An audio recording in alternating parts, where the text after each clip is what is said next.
But the one that I always remember, and I've never heard you tell the story firsthand, is when I think it was the Colts, they were sort of debating back and forth if they were going to take you or not. And basically you said to them, you'll regret it the rest of your life. Give me that story. Well, yeah, look, I was up for the Heisman Trophy, and Charles Woodson won it, incredible player.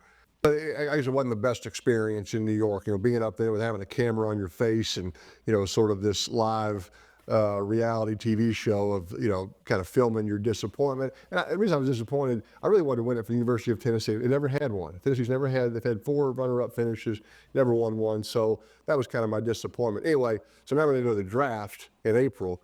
And, I really wanted to go to the Colts. It wasn't far from Knoxville. I knew a lot about Bill Polian. There was a receiver named Marvin Harrison that I'd studied up on. I'm like, I think this place has got a chance to kind of get it going.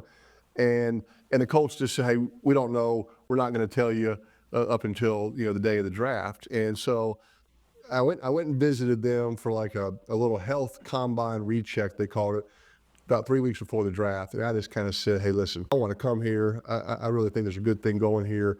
But I'm just not into playing a lot of games, and I'm not going up to New York again and having this sort of aha gotcha moment and y'all take somebody else. So if you're not going to take me, I just like to know that in advance. But I said, if you do take me, I promise you we'll win. If you don't take me, I will kick your ass for the next 15 years.